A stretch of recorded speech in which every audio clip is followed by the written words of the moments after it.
Vive le Québec!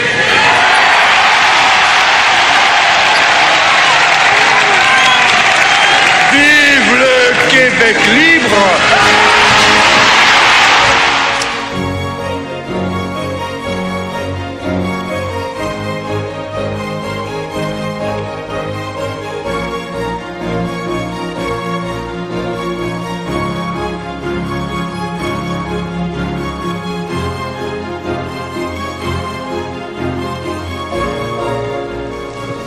« 1867.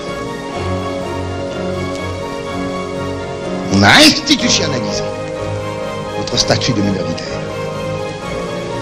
Et tout de suite après, commencent les grandes batailles. Les immenses batailles de la survivance. Même pas de la vie, mais de la survie.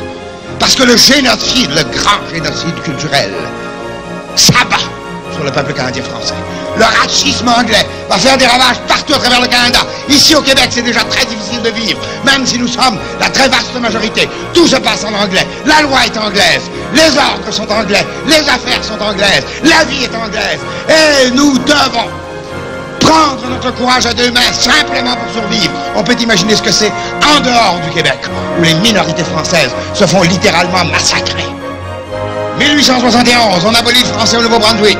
1885, on prend Louis Riel. 1890, on abolit le français au Manitoba. 1912, on abolit le français en Ontario.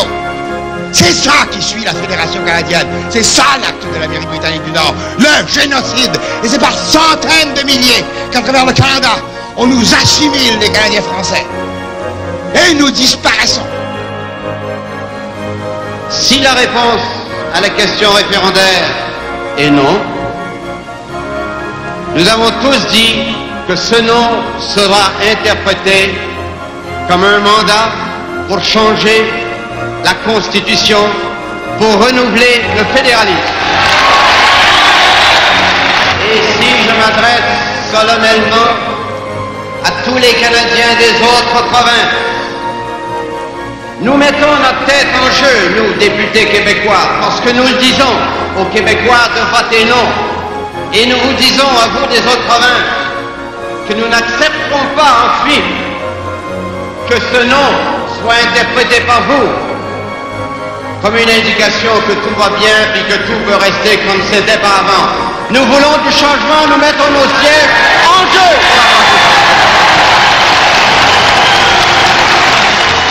Monsieur l'évêque continue de répéter, puis la démocratie, qu'est-ce que vous en faites? Si le peuple québécois votait majoritairement oui, est-ce que vous ne seriez pas obligé, par les lois de la démocratie, de négocier?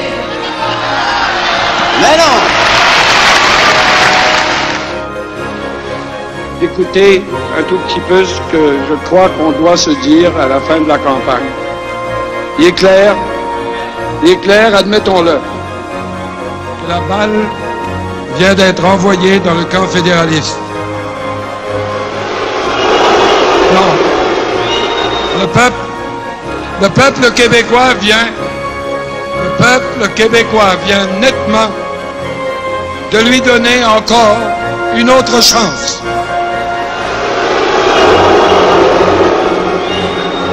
Il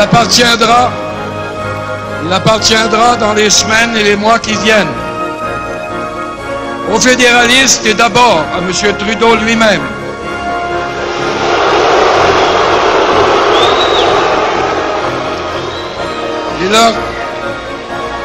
il leur appartiendra de mettre un contenu dans les promesses qu'ils ont multipliées depuis 35 jours. Ils ont tous proclamé que si le non l'emportait, le statu quo était mort et enterré. Et que les Québécois n'auraient pas à s'en repentir.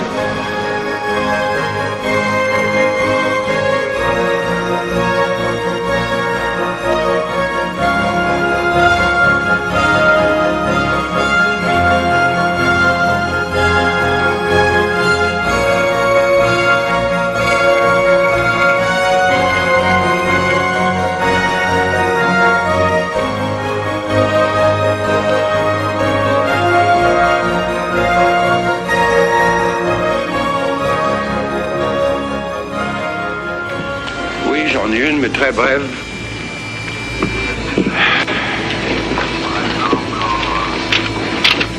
Une chose certaine, c'est que, à la réflexion, certains de mes collègues qui se sont amusés comme des petits fous à l'occasion de la dernière rencontre auront peut-être un jour à se dire que c'était pas si drôle que ça.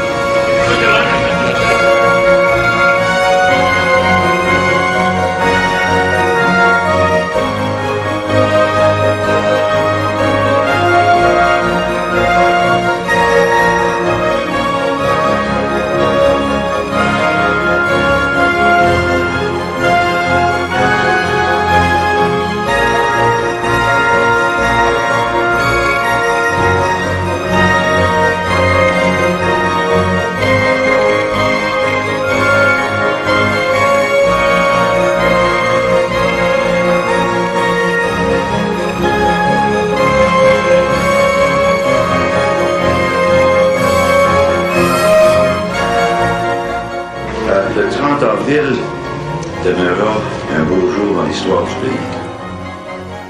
Il y a là une consécration du caractère distinct du Québec. Le Québec est aujourd'hui et pour toujours une société distincte, libre et capable d'assumer son destin et son développement. Merci.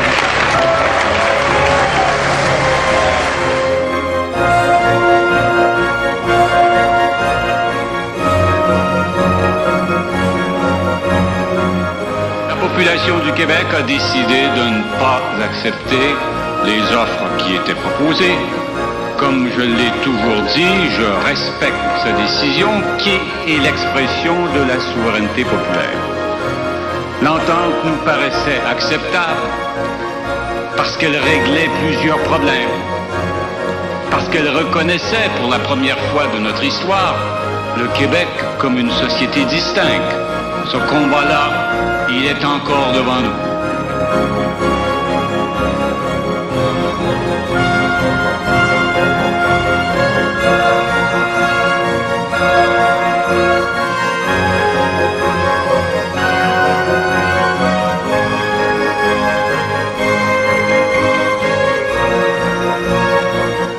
Nous dire en fin de semaine qu'ils nous aiment, là.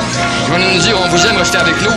Est-ce qu'ils nous ont dit ça en 82, quand ils ont déchiré la constitution de nos ancêtres, puis qu'ils nous en ont posé un autre, où il y a un gros blanc, un trou béant, la signature du Québec est pas là, puis nous l'a imposé quand même dans le.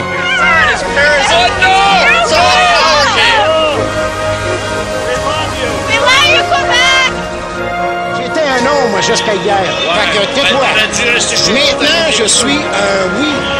C'est épouvantable parce qu'ils n'ont pas le droit de nous dire quoi faire. On est chez nous ici. Qui se mêlent de deux affaires. On sait que ça venu ici si le nom avait été en avance de 56 %. We love you, Québec. Ouais, we love you, ouais. Ils nous aiment pas, le Québec. On va alors renvoyer leur constitution qu'ils ont voulu nous imposer d'une façon antidémocratique.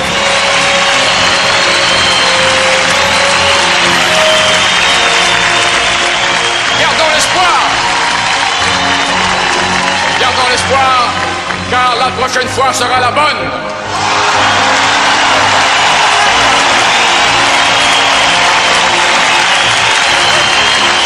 Et elle pourrait venir, et cette prochaine fois, elle pourrait venir plus rapidement qu'on le pense. Il avait fallu 300 ans pour en arriver là. D'où l'on voit que le mouvement part de loin. D'où l'on voit qu'il en a fallu du courage et de la persévérance pour arriver là. Ce mouvement qui s'ancre si profondément dans l'histoire et qui continue aujourd'hui. Imaginez-vous maintenant si nous avions un oui.